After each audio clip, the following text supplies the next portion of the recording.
mbokk internet yi ñu ngi leen di bu baax di leen ngeen dal jàmm sur sport 221 tournoi de qualification olympique féminin kon suñu gayndeekat ñoom dinañ dajewa ak Nigéria ndax ñoo bokk poule de même que États-Unis bi nga xam ne kenn du la présenté ci de même que Belgique bi mooy dalal xew bi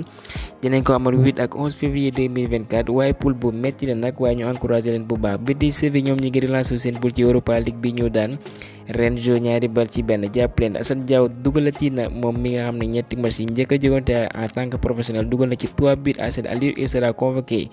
par la Roja bi nga xam ne voilà mi ngi ci catégorie bu ndaw bi confédération nañ baral seen ay jéego ko defee kat ñu convoqué le joueur d'origine sénégalaise bu fekkee nag club bi nga ne mooy Rennes d'Abdallah Sima naam dugal na waaye kat Aris Limassol moo leen daan ñaari bal ci benn avec un but de Yannick Gomis. Andy Diouf bi nga xam ne il y a un mois mi ngi doon yëkkati ay kàddu mu ne Sénégal convoqué ne ko waaye moom benn ndaw la rêve mooy mu doxal avec équipe A bu France espoir yi woowoon na ko waaye Thierry Henry cette fois-ci da ko jàppe carrément depuis ñëw ki ngeen mooy Nampalys Mendy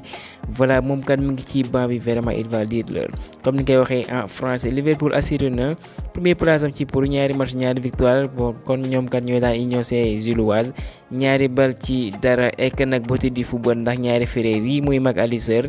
ak ki ngeen mooy Kevin ñoom ñaar kat voilà ñoo doon jàmmaar lool et que voilà retrouvailles avant match waaye image bi ngeen gis ci biir match bi la. OM nag ñoom kat ñu ngi ci jafe-jafe ba léegi ñu mën a ñaari bal ci dara waaye club bi mooy Brighton fekk leen ñu témboo ñaari bal ci ñaar ki nga ne mooy Iliman Ndiaye joué woon na. kon kat voilà rien ne marche plus ak waa Marseille yi nga xam ne naam Gattuso ñëw na waaye kat voilà am nañu ay jafe-jafe 29 buts 7 passes décisives la amal ci 38 derniers matchs yi mu jogante moom meen mooy Vincent Aboubacar lay wax kon en conférence de club mooy Besiktas doublé la amal Romelu Lukaku aussi ma ngay wane boppam Belge boobee ak AS Roma mi ngi enchaîné bi 5 matchs. 5 buts lay wax 7 match yi mu jogante Messi dox da daan dox ci stade bi Neymar voilà benn joueur bi nga xam ne dafa bëgg yi jëm ci wàllum fête ek nag Paris tegul benn yoon ñu ngi ci jafe-jafe kon problème bi kat ne woon ñaar ñii kon ñu bëri question boobee lañ samp nag Paris est-ce que mën na dox ak style bi nga xam ne Luis Enrique moom la bëggee ndax kenn mooy Ruyolo dal na ci kaw mu nekk système bi muy doxal nag dafa obsolète muy 4-3-3 kon faaw mu xoolaat ko nag ndax système boobu ñu koy dox am na lu bëriwul on va voir la suite. Ronaldo bi nga xam ne aussi jàppoon nañ mooy problème foofee ci Manchester United waaye nag voilà club bi mu ngi ci ay jafe-jafe yooyu nag mooy tax ki nga xam ne mooy Erik ten Hag mi ngi encouragé ba André Onana mu ne benn gardien bu xarañ la ek bokk na ci ñi nga xam ne ñoo gën a xarañ ci monde bi ndax boo leen nekk ci FIFA the best de même que li nga xam ne moom mooy ballon d'or pour la saison 2023 waaye nag jàpp leen bu fekkee kii nag da nga doon gardien bu ay sa défense bu rassuré voilà da ngay am ay jafe-jafe loolee moo dal la Camerounais jafe-jafe yi muy dund nag ba tax na mi ngi hésité participer li ngeen mooy CAN 2024 avec les Lions indomptables ndax priorité bi nag mooy mu concentré ak Manchester United ñu génn ci jafe-jafe yi nga xam ne ñu ngi ci tirage au sort bu coupe du monde biir Sogo kon dinañ ko amal sa vendredi fu fay ca Dubaï bu soxandikoo ci Wii Sport FIFA moo fësal xibaar boobee kon jàpp nañ ko à partir de 15h30 GMT ek gaynde ñu ngi ci chapeau 2 bi. ek liñ fësal ci xibaar mooy que Lionel Messi moom lañ nominé pour le titre de joueur de la saison am MLS dañ ko nominé nag waaye gàddu gu raay bu nu mel ek nag xam ngeen ne moom dafa may gaañu waaye nag moom kat dañ koy boole ci liste bu Argentine bi am ñoo war a doxal ci fenêtre FIFA d'octobre bi xam ngeen ne dañoo war a wéyale li soxal qualification mondiale 2026 zone sud américaine. Robert Lewandowski kon moom kat voilà il sera forfait pour le classico du 28 octobre ndax dafa amee lañ naan entorse de la cheville gauche kon na fekk ji na ci infirmière bi ki ngeen mooy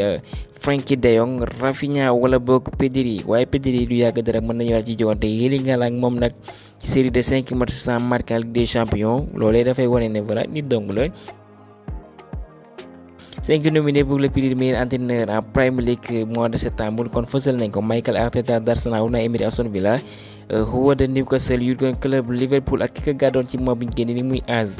Postecoglou bu fekkee jour yi jàpp leen bu baax am nañ l'Argentin Julián Álvarez de Man City Jarrod Bourne mu West Ham Pedro Neto Wolverhampton Mohamed Salah Liverpool Kieran Trippier Newcastle Oli Watkins Aston Villa ak Mauricio Pochettino ak staffam ñoom nag voilà am na yaakaar ci kenn mooy Marco Cucurella ginnaaw gi performance yi mujjee wane nii kat à l'entraînement voilà am na yaakaar ci moom kat di nga ko jaay dina desandi ci club bu ñu soxandikoo ci Fabrizio Romano. Brighton amal na déggoo ak le japonais bi mooy Kaoru Mitoma bu ko defee mu xaatimaat contrat bi dafay dem ba 2028 xam ngeen ne bu xaatimaatee contrat dañ jox ko clause libératoire bu ko defee club bu ñëw kat da nga teg ci table bi xaalis boobee ñuy sàkku club yu mag ñi ci ginnaaw pour rappel. Jurgen Klopp ginnaaw gi erreur bi nga xam ne erreur bi def nañ ko ci VAR bi seen joor bi ñu amal Tottenham voilà ñu dugal bii bu leer ñëw bañ ko et que jàpp leen moom nee na am na 56 ans am na habitude nag muy gis ay décisions yi nga xam ne jaarul benn yoon waaye bii nag dafa ëpp loxo ba tax na kat li muy sàkku mooy que kat match bi dañu war a joué waat la. Rice James comme ni ma ko fësalee woon seen joor bi ñu amal contre Aston Villa mu dugg ci verset yëkkati ay kàddu ñaaw jëmale ko ci arbitre bi et que nag mën nañ enquête ci loolee teg nañ koy daanu 10 kon moom dina fay benn amende bu 90,000 € waa fédération anglaise de football. et que ki nga xam ne moo defa erreur bi seen joor bi ñu amal contre Tottenham Liverpool lay wax kon nag anglais boobee di arbitre bi kon jàpp leen voilà tere nañ ko kat mu arbitre waat les erreurs pour le reste de la saison. et que ñu jeexale ko xibaar mooy que Aliou pour rappel dina fësal liste bi ñoo war a jogante suñu match xaritoo bu ñu war a amal contre Cameroun 16 octobre ci noonu nag ñan la war a woo waaye nag dinañ xaar ba xam sa vendredi waaye li ci mënti am kenn mooy Abdallah Sima mi ngi wéyale mi ngi wane boppam en Europe et que comme poste de latéral droit comme ni nga ko fësalee woon y a des options kenn mooy Sané Bouna Sarr pourquoi pas son retour de même que Noah Fadiga waaye on va voir ce que El Tactico va nous proposer. Habib Diallo bi nga xam ne mi ngi am nay jafe-jafe foofu Arabie Saoudite 9 match 0 but 0 passe décisive kon am nay jafe-jafe bu moywul Abdallah Sima mën na ko uutu waaye comme ni ngay wax mooy que Aliou parfois kat fam tendance di convoquer ay joueurs cadre am est-ce que loolee day wéyale waaye kat loolee kat dinañ ko xam ce vendredi.